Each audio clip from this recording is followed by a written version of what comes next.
So this is the first edition of Pucylowski's Pyramid. It is a power rankings. It is not the standings. It is a pyramid, so it will go 1, 2, 3, 4, 5, 6, 7. I just said 6, 7 live on air. What can you do? And that's the amount of teams there are in each row. The teams are not like it doesn't go left to right in terms of ranking on the row. If you're on a row together, you're of the same tier, in my opinion.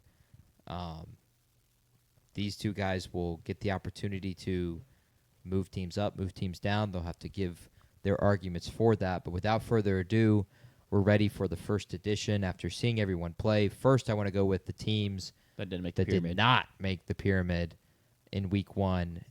And there are 4 teams. For one, the Miami Dolphins.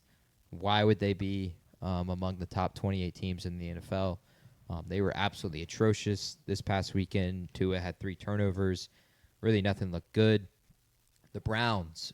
The fact that you couldn't pull off that win is actually kind of a great statement of the future of the franchise. Celebrate defense, man. They How many? The Bengals had like 8 offensive yards in the second half. It was like that? terrible.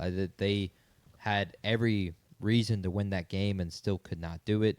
Joe Flacco actually, I think, he's either second. No, he's top 5. He's 5th in passing yards in the NFL right now as a quarterback. But they only scored 16 points. Kicking was a huge issue the entire day. Carolina is on 0-17 watch. You heard it here second. They looked atrocious, both pre-weather delay and post-weather delay against Jacksonville. Jacksonville is not a great, especially defense, and yet Bryce Young has 2 interceptions. Not a good showing from them. Ted McMillan didn't look great. Chuba Hubbard had a I think Ted looked fine. I think everything else looked bad. But Chuba Hubbard had a Mickey Mouse touchdown at the end of the game, and that really kind of was the only reason it looked closer than it actually was.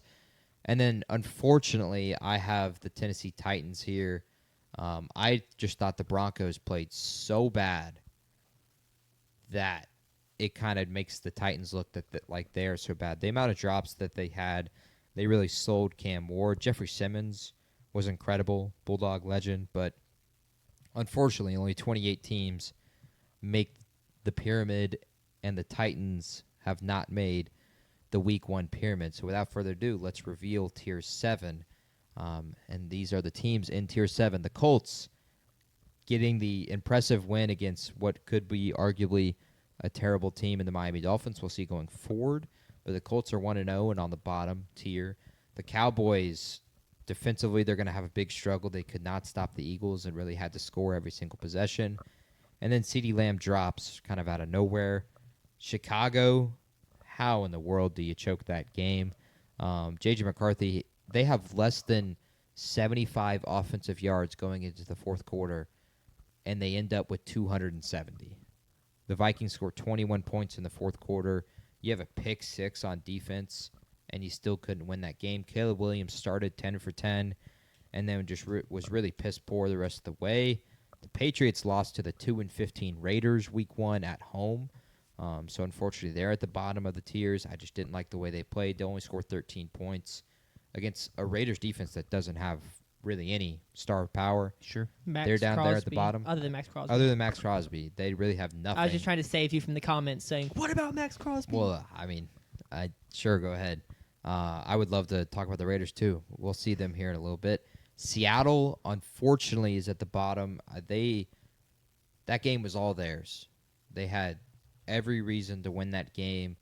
Tariq Woolen makes a terrible play on the ball at the end of the game, and a tight end who has never caught a pass in the NFL has 3 receptions, 50-plus yards, and a touchdown to beat you at home. Sam Darnold, classic Sam Darnold, turns it over inside the 7-yard line. You just can't have those things happen. Jackson Smith-Njigba had a tough drop after a really good day. Seattle's on the bottom of the tiers. And then New Orleans and the New York Giants, both vowing for Lenora Sellers right now, are sitting there at the bottom of the tiers. I don't know if the Giants would draft Lenoris because they got their boy. They're high on Mr. Dart. We'll see how Dart plays when he gets in, which I would Gonna be imagine pretty is very soon. because Malik Neighbors, Russell Well, Wilson. Dabble was like already not ready to commit to Russell Wilson Yes. post game. He's already said now that Russell Wilson's going to start, but the fact that after 1 week he was like, "We'll evaluate and like figure that out," is crazy. And there was a rumor. It was just a tweet from a random account. So that's a rumor these Yeah. days, though. But Brian Dable is allegedly came to the owners and asked if he could start Jackson Dart. Wow. That is a rumor that's out there. So the fan base is calling for Dart. I'd love to see him play so we can go ahead and get that experiment over with. But let's go to the next tier. Well, Sure. you don't want that because then the Giants might draft Lenore Sellers. Like you don't Lenore want. Sellers in New York, though, would be pretty sick. Yeah, but like if you want him as a Saints fan, you don't want them to know that Jackson Dart doesn't work until after you've already got your guy. I'm more of in the camp of I want Lenore To to succeed. play bad in Oh. SEC play and fall to us. Gotcha. Good luck. I will Yeah. say he's not necessarily off to a flying start stat-wise. He's already quarterback one on Daniel Jeremiah and Dan Orlovsky's board. Well, that's what's going to be my next thing to say is I don't think it really matters how he plays, Yeah. though. I think he's going to be top. Yep. Okay. You ready for tier 6? Let's go to tier 6. So this is Pucylowski's pyramid. Tier 6, the second tier. I have the Denver Broncos sitting there on tier 6. I'm sure that might cause some uproar, but they were bad this weekend. A really questionable decision late in the game by Sean Payton. Goes for it to try to, boost Bo Nix's numbers. They're in field goal range with a chance to make it 2 scores. You're up 8, meaning if you don't convert and Cam Ward goes down there and scores a touchdown, he still has to get a 2-point conversion. You're in field goal range. Just kick the damn field goal. They run a deep post route. Bo Nix, bad ball, incomplete. Who's surprised? But the Broncos escaped against a team that's not even on the pyramid. So that's kind of why they're sitting here at tier 6. Arizona let the New Orleans Saints have 4 chances to tie the game late. New Orleans was bad the entire game, and yet they're still in that at the end. Kind of just a bad look for Arizona. It felt like watching that game. That game felt like it solidified for me that they are the worst team in the NFC West, which is how I felt in the preseason. The Falcons gonna Falcon, and so here they are at tier 6, choking a game that they really should have won. The New York Jets are sitting here at tier 6, and that's kind of a surprise, but I think as you get further and further up, you're going to understand that this is where they deserve to be at 0-1.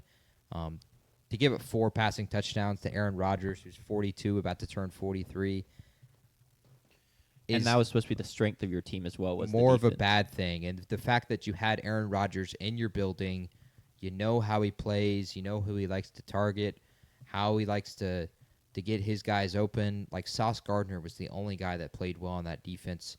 Quinnen Williams had a decent day, and the pass rush was a little bit there, here and there.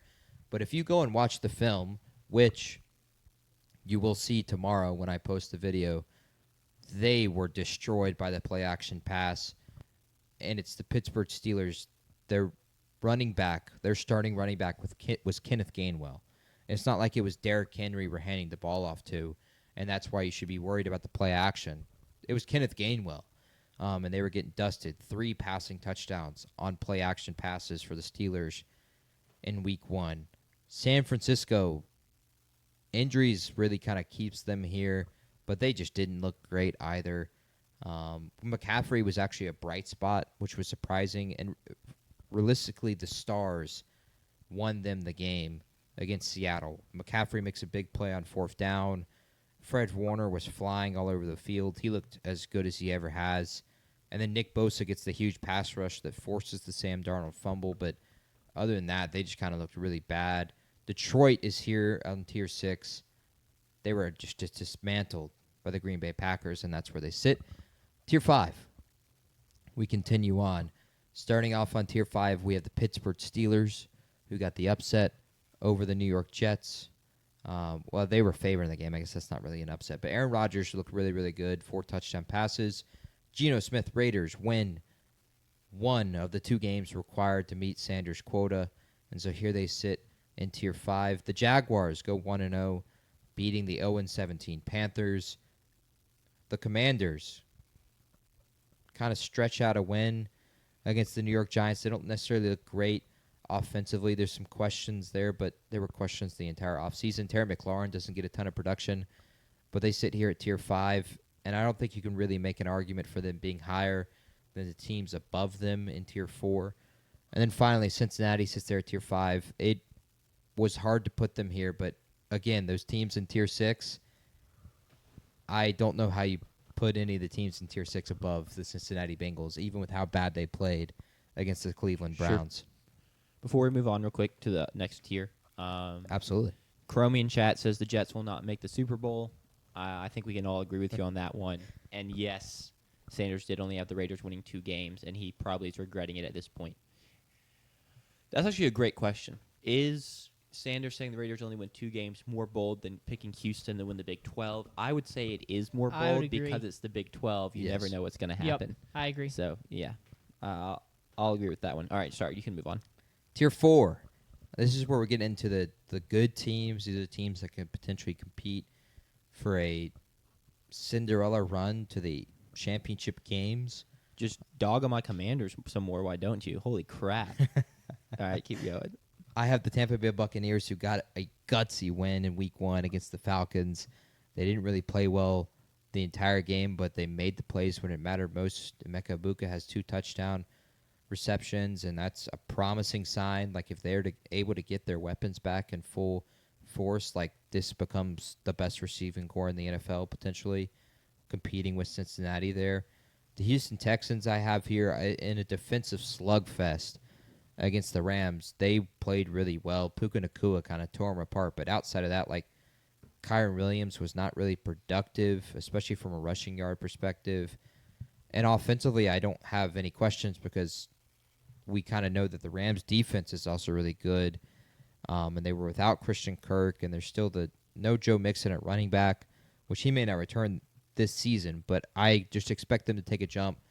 Nico Collins was not productive, but this is I'm betting on D'Amico Ryans and the Texans to really just kind of get back into form this coming week. I have the Rams in that same tier, who kind of etched out a win against the Houston Texans, and then I have the Eagles rounding out Tier 4 with a impressive, if you ask some people, and a not impressive win against the Cowboys on Thursday night.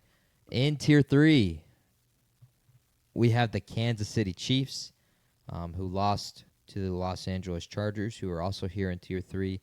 I thought that was a really evenly matched game, and I think going forward, the Chiefs would be likely favored in any of those games. I just think the Xavier Worthy injury kind of hurt them that entire game, as we talked about earlier.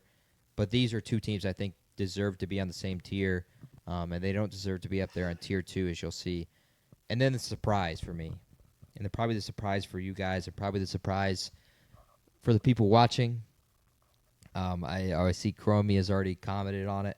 The Minnesota Vikings are in Tier 3 for me right now. I just thought it was an unbelievable, gutsy win. And with Kevin O'Connell, the floor is the sky, if that makes sense. Like, this is a team that's going to win 11 games. I didn't predict that to happen because I had concerns about J.J. McCarthy. But with how gutsy he looked in the fourth quarter, as I said earlier, they had, I think it was 67 yards in the fourth quarter going into it. And they end up with 260 plus, scored 21 points, and get a huge win against a divisional opponent on Monday Night Football. Standalone game, J.J. McCarthy's first start. All of those things are positive. The defense was excellent against Caleb Williams in the second half. Vikings are Tier 3 for me, but I completely understand the argument I assume one of y'all is going to make to not have them in Tier 3. In Tier 2, I had the Green Bay Packers and the Baltimore Ravens. They were both outstanding this weekend. Of course, Baltimore chokes, but Green Bay offensively, defensively, they were just excellent. And that caps off in Tier 1, of course, the Buffalo Bills, who won 41-40. Josh Allen carries them to Tier 1, personally. Defensively, there's questions, but inarguably, I thought Josh Allen looked as good as he ever has on Sunday night. And that closes it out for Pucylowski's Pyramid Week 1. Again, these are power rankings, not standings. And now I'm interested to hear y'all's debates for moving some teams here and there. Yeah, I'll go ahead and go first, and I'll just start at the top.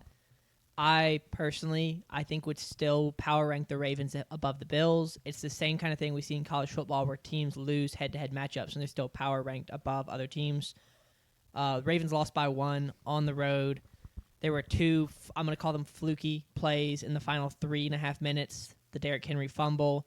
Like I said, he's only fumbled 3 times in the last 2 seasons. And then the tipped ball, I think it was a tight end, tipped it, and Keon Coleman catches it. The Buffalo Bills I would have them power rank number 2. They're a fantastic team, but I would still pick the Ravens. I think right now that I was checking, they're tied as Super Bowl favorites. The Packers and the Ravens are all plus 700. The Bills, Packers, and Ravens are all plus 700. So it's a very close race. And it's absolutely, you win that game, like you are allowed to power rank them. I personally would just say the Ravens looked like the better team for 3/4 of that game. That's why I would give them the edge. Also, given that they were playing in Buffalo. I think it's a very fair argument. Ravens were favored over Buffalo going into that game at Buffalo, where you get 3 points for home field advantage. So Ravens would have been heavy favorites had they played in Baltimore, or even in a neutral site if it was the Super Bowl. So I understand that from like a power rating perspective. I do think that like you said, I think the main account here is just the Bills won the game, and they were good enough when it mattered, and they picked up the first downs when it mattered. Bounces can go your way, bounces cannot go your way. You can really never predict that, but the bounces went the way of Buffalo, and for me, that's why they have the top spot. Yep. I agree with having Buffalo at the top spot, just for the record, because I get it is a power rankings, but it's not like we're running a computer model here, and they just played, and this week Buffalo won. So I feel like they deserve the nod over that team. Yeah. So, but, I mean, it's splitting hairs at the top there. I can go and get into one of my 2 main grievances with this list. Though I don't hate it overall, I think it's pretty well done. I would flip the Commanders and the Texans. I actually think the Commanders played pretty well. I know they're playing the Giants, who's not a great team, but they outgained the Giants by over 200 yards.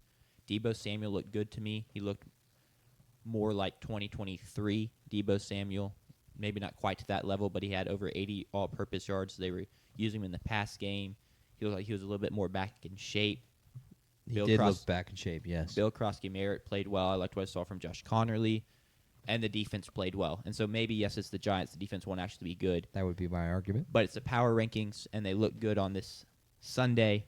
And the Texans' offense, yet again, did not look good. I know they were playing good defense, and they were missing people.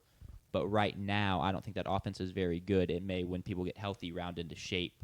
But I would flip those 2 teams. I understand that. I think for me, the reason I have the Texans above the Commanders is the Commanders, for me, they played the Giants. I don't think that they were as impressive as they really should have been against New York. And New York has some talent on defense, but like that offense is not great at all, especially with Russell Wilson.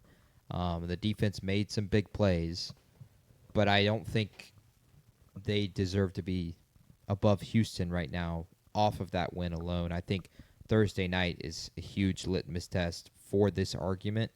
And if the Commanders are just even in that game and impressive in that game, and Houston kind of has the same kind of performance again, I will be ranking the Commanders over the Texans. But I just think, for me, it's like you could say one could make the argument that the Colts are one of the best teams in the league right now. But I'd argue that they played the Dolphins. The Dolphins weren't good, and the Dolphins didn't play well. Same argument could potentially be made for the Jaguars. I think that's what holds the Commanders back for me. And 21 points, I think, is just not enough for me to say that, hey, the offensive firepower there, while Deebo Samuel looked a lot better than really anyone expected him to look, to be honest. Looked better than I expected him to look. He was kind of the best weapon the entire afternoon, and that it kind of disappoints me a little bit. The running back room, like, I love the hype around Bill Krosky-Merritt, but I'm really wondering if we're going to see consistency there. We didn't really see it last year. Sure. But I have questions there, and Houston's got the same questions. But I thought Houston was in a dogfight with Los Angeles and was up against a really good defense. And C.J. Stroud kind of kept them in that game. And for me, I just got the Houston above them. But I understand that argument. Cool.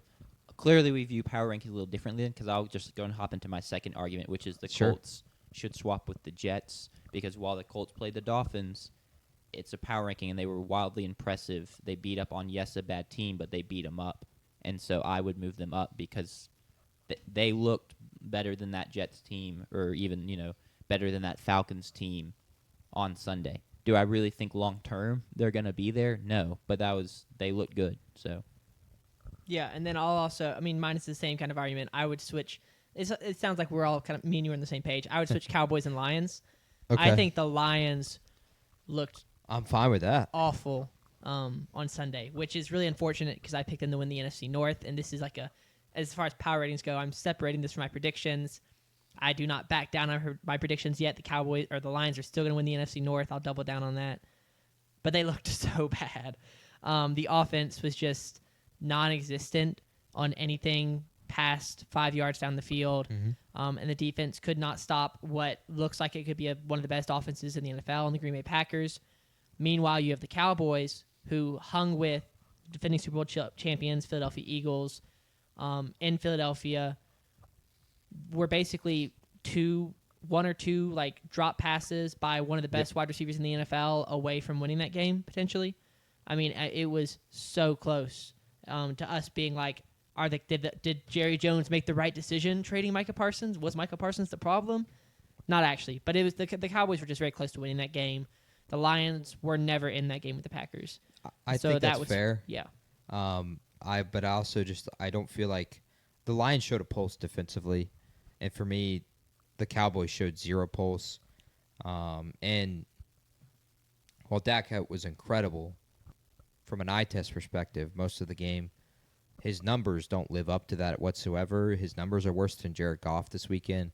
And the Lions, while they weren't really productive, like you said, over anything 5 yards, they showed a little bit more. I think Jared Goff showed a little bit more than that Cowboys offense did. In general, I don't expect the Javonte Williams, experiment to continue to show success as it did in Week 1, which is going to plague some fantasy owners this week. I get the argument, but I just think the Lions, while the Cowboys are in there to that game, the Lions showed a pulse defensively, and the Cowboys showed zero pulse. You could tell in that game, the only way they were winning that game is if they were outscoring the Eagles, which is true in any game. Right. yeah, But that was the way that game felt. The Lions, at least, I felt like showed some kind of pulse defensively against an equally good offense in the Packers. So what were so I didn't get to watch the entirety of the Cowboys game. I was at work getting ready for the game on Saturday, college football. They held Jalen Hurts to 4.4 yards a carry. Saquon Barkley, 3.3 yards per carry. Hurts only had 152 passing yards. Like, what was missing defensively? Because statistically, I mean, they realistically kind of shut him down. I mean, you hold Jalen Hurts to under 200 passing yards, Saquon Barkley under 4 yards per carry. There were 3 rushing touchdowns, but I don't think anyone is going to stop the Eagles from hitting those kind of numbers as far as rushing goes. This is why, and this is what you didn't see. Here are the first 4 drives for the Eagles. 10 plays, 70 yards, touchdown. 12 plays, 65 yards, touchdown. 8 plays, 81 yards, touchdown. 4th drive, 10 plays, 30 yards, field goal. That's the first 4 drives of the game when your defense is the most fresh, they're the most ready to go. And I think the weather delay helped them a ton in that. Like, post-weather delay, the Eagles punt into the game. They were able to refreshen up and really kind of game plan again, I guess. And the Eagles were slowed down as well. I think if you just played that entire game in its entirety, the Eagles would have covered the spread. They would have won by double digits because, I mean, those are 4 textbook football drives. 10 plays, 70 yards. 12 plays, 65. 8 plays, 81. All touchdowns. They could not stop the Eagles to start that game. Yeah, the reason and that doesn't show up on the stat sheet. The stats aren't impressive. the Cowboys just played soft the whole time, and so the Eagles were going to take the 3-yard check down. Jalen Hurts was going to run for 4 yards. Like there was no, they didn't really. They slowed them down in the sense of like the explosive game. Yeah. But the Eagles had all the short stuff they wanted, and the Eagles are a team that's just going to take that every time and not force stuff downfield. So it's just pretty methodical moving down the field in a lot of ways. And then what I'll say to Cromie is I know that the Packers are good, and you think they're the second best team in the NFL, but the Lions just looked really, really bad. Like I said, the offense, they scored 13 points. And for the Lions offense to score 13 points, that is bad. That is a bad sign of things to come, in my opinion. It does not set them up for success in the future, even when they do play bad opponents. So I'm nervous about the Lions as far as this power ranking goes. Like I said, I picked them in the NFC North. I'll double down on that because I'm not backing down yet. I'm not scared enough for that yet. But it was a concerning game from them offensively. What concerned me, and this shows up and also in their drive chart, is that they were able to extend drives. They were able to have these long drives. They have a 3-and-out to start the game, but 16 plays, 78 yards, they only get 3 points. 13 plays, 55 yards, they throw a pick. 9 plays, 59 yards, they only get a field goal. Like, that kind of thing is going to just keep you behind the 8 ball every single time. If you're going to chew up a bunch of clock and then only score 2 points per drive in those 3 drives, that's just not going to get it done. And for me, that's why the Lions are as low as they are on the tiers. They really did look bad, as Sanders is saying. And your argument was Colts moving up with the Jets. I think the Jets looked unbelievably impressive offensively. I'd actually probably rather put them Colts and Falcons. Flip the Colts and Falcons. I'm fine with that. We can do that one. I'm fine with that one. But that also surprised me, given that Penix is, your guy, and he does There's now. a lot of other guys on the team. I do believe he leads the league in passing yards behind Josh Allen. Nope, that's a lie. He's 4th, behind Geno Smith. He had a good game. I feel like And behind this guy named Justin Herbert. Got the full Penix experience with him twice, reaching for the first down, That reaching was for the goal insane. line. Well done by him. But they just missed a big opportunity there to take advantage of a divisional opponent that was weakened with injuries coming into the season, and they just flopped. So that's why. I think we missed a chance to really get a full deep dive into that play. The first dive where he fumbles it. If that was like a primetime game, that would have been a 15-minute stoppage discussing.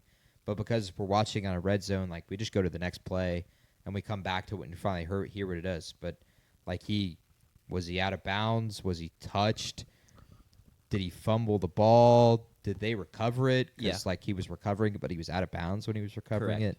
Because that whole play was crazy. We didn't know for sure that the rule was if you dive, it counts as giving yourself up or not. I suspect that's what I thought it was, and then the announcers were talking like it wasn't, and so I started questioning myself, and I was like, it just doesn't make sense that if you extend yourself forward and the ground causes a fumble, that's a fumble. That felt very counterintuitive. Do we want to answer Cromie's question? Can we pull up the teams left off real quick and talk about? I think this could be a fun discussion. Worst team in the NFL, so the bottom of the pyramid.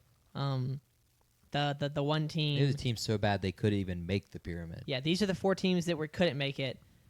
But if you had to pick the worst of the worst, I think I go Panthers. For me, it's the Panthers. I thought, offensively they were really, really bad. Chuba Hubbard had, as I said earlier, a Mickey Mouse touchdown, and that was really kind of the only saving grace to the afternoon. That's the only touchdown of the afternoon. It was scored late in the 4th quarter. Bryce Young was almost 50% on completion percentage, which would be one of the lowest of the weekend. Only 150 yards, 2 picks, and both the picks were not good.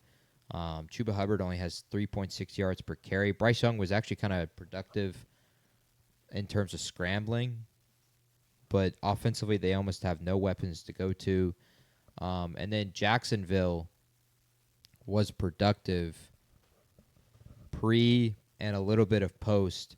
The weather delay in the second half, they were not good. But in the second half, at that point, we were almost at halftime in the 4 p.m. game. So, they had been playing football for literally 6 hours. at that point. So you really don't expect anything offensively. I think they're the worst team in the league right now. I felt like they were going to be coming into the season as well.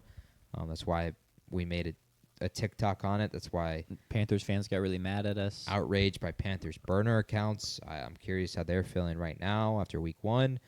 But it's too early to ask them for an update. We'll let this continue to get worse and kind of fester. Like Bryce Young to have this kind of performance against the Jaguars defense, which doesn't really have any weapons anywhere outside of Foyad, Aluakun, and Trayvon Walker, who's in year 4 at this point. Josh Hines Allen. Josh Hines Allen is a good one, but Travis Hunter only played 6 snaps, so it's not even like he was contributing defensively. It was a really disappointing performance. Yeah, I didn't feel like the Jaguars were that good, and yet the Panthers were so much worse. Danny Dimes, low-key, kind of always has one good early season game where he deals. Yeah. He's good enough for one. So we'll my chalk this up pick to Danny after 1 Dimes. week, and this is not like just my 1 week takeaway. The Dolphins looked really, really bad, and I think they had that terrible combination of potentially one of the more talented teams in the teams that got left off, at least offensively. And we saw this is the same offensive roster that 3 years ago we saw cook with Mike McDaniel. And now it's kind of like these are the same guys with the same coach and he's the OC. Like, this is bad. They didn't score a touchdown until the fourth quarter. And it was a bad it was a poorly designed play realistically. To swing it to the running back on 4th and 11 from 4th and goal from the 11-yard line, like, that's not a great decision, in my opinion. And so they kind of got lucky that it turned into a touchdown and made it look like a good play. So I would pick the Dolphins just because they really did look awful. I think that they have the largest point diff. They lost by the most. They lost by 25. That looks like the worst Yeah, I'm pretty loss sure that of the would be the worst. weekend. Dolphins is a very fair pick. So I don't hate that. Yeah, Devon Achane is probably just the Dolphins' best player at this point. Yep. So Tyreek Which Hill I'm trade not mad rumors at. Giggle. circulating. Back to the Chiefs. back to the potentially. Chiefs would be crazy.